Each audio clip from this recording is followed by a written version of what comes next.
Hello everybody, Sam here, engineer, MBA, and investor. And in today's video, I want to talk about the breaking relationship between Moderna and metagenomide. And the reason why this matters is for a couple of reasons. First, we actually were covering this news back in 2021. I think it was end of 2021, around November. And I still remember when it was announced that Moderna was getting into the CRISPR landscape, but they were actually partnering with this company called Metagenomide. What was interesting about that partnership at that time is, and it still is until obviously this press release, is that Metagenomide is a no-namer company in the CRISPR landscape. Like absolutely nobody knows about this company. It's a private company, obviously. Nobody knew anything about that company then, and quite frankly, nobody still knows anything about this company today. I barely saw anybody talk about this company until really this press release that Yair posted on X.com. So it was actually interesting because had you dived into that partnership back in late 2021, you actually would realize that there is individuals in metagenomide that happens to have relationships with Moderna. And that's where a lot of question marks came in. If you guys remember from my video, there was in the leadership of metagenomide, there was someone on the board or something along those lines.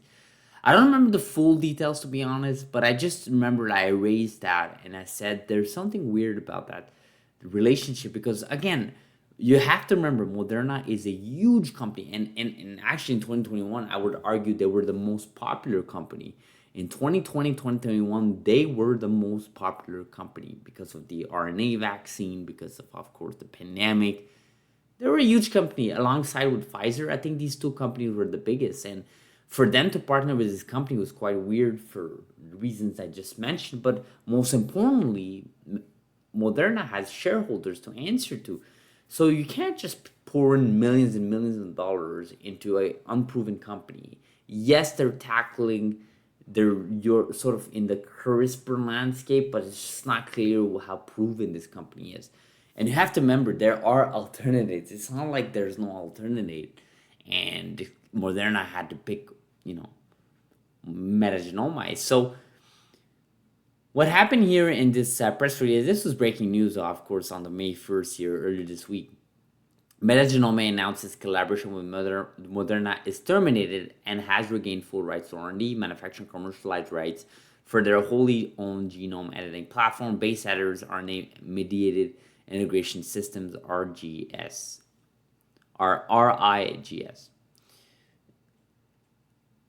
Moderna posted this press release in 2021. I still remember this. Again, I covered this video. If you guys remember, I actually covered this press release. That you actually take a look at Moderna remains a shareholder in metagenomide, right? So they were obviously they invested. They also bought. It is a private company, so you can buy stake on that private company without really disclosing full details, right? So yeah, partnership terminated. I think this is a huge failure for Moderna. I think you think about all the CRISPR land available CRISPR companies in the landscape, and you're going to partner up at the height of your stock. Moderna in 2021, I believe, I would argue they were at their peak there. Like, can we take a look? Let's take a look. Yeah, 2021. Basically almost around the peak of it. And since then, the company has obviously decreased 60 to 70%. And they're not the only one, right? A bunch of companies got hit hard, really, really hard. But, you go back to this news and you think about what could have been, what could have been, what should have been, for Moderna to partner with this company that, again, had no proven technology. And by the way, I'm not saying this company is not valid. I'm not saying they're a fraud, not at all. I'm just saying for a company like Moderna, again, you gotta remember, at the height of its peak, perhaps the most popular company in the world for like a 2 years run there, 2020, 2021. to say that they're going to go ahead and partner with this no-namer company for a technology that we all know in this channel is the future. It is currently ongoing. You see what CRISPR Therapeutics and Vertex are doing. But for them to to partner up with this company for an amazing technology is unfortunate, because you would think that Moderna could pour that relationship with NTLA. You think about NTLA 2002. You think about Caribou's program, CBO 10 or CBO 11. You think about CRISPR Therapeutics programs that are fully owned. Think about Beam Therapeutics, right? You talk about Mammoth, which is a private company. So if they really had this thing with private companies, why not just explore Mammoth Biosciences? And at the time, Prime Medicine was a private company too. So I just think it's a huge mistake for Moderna. I think this is what I've seen in my my career and also in investing and so on. As companies get big and as companies get a lot more people, there are a lot of bureaucracy, and there's so many people involved. There's so many hidden agendas. There's so many incentives that are not surfaced to the public. And then you get these types of results, right? Where you see, a backtrack on they're backstepping at that point. And this is almost 3 years later. I mean, think about all the wasted opportunity costs. Forget about the investments, the initial investments over time and so on. Just think about the opportunity costs and the bad PR, right? It just gave me a bad taste to my mouth. When I saw that decision back in 2021, Moderna it sort of lost my trust at that point, because, trust is a big word. They lost my confidence.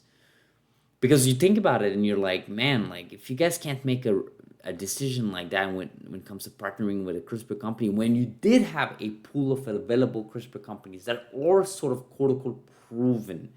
And when I mean proven, I mean preclinical studies, trials ongoing, public companies that actually have, balance sheets and income statements, and everything's public. There's publicity on those companies. And even if they were giving you an in but with a premium, then you still take it, right? Because then you have this disaster of a press release just under 3 years, which is, that's going to bite them. That's going to bite Moderna. Meta, obviously they made their money, and, their investors made their money. But, man, I feel bad for Moderna investors. I think there's something to be said here. So I'll end this video like this. As always, subscribe if you're not. Guys, do subscribe. It really does help the channel. Like this video. Smash that like button, guys. It's free, it's quick, it's easy. It helps our video get on people's homepage. And let me know in the comments below, what do you guys think about Moderna and this news. Thank you so much.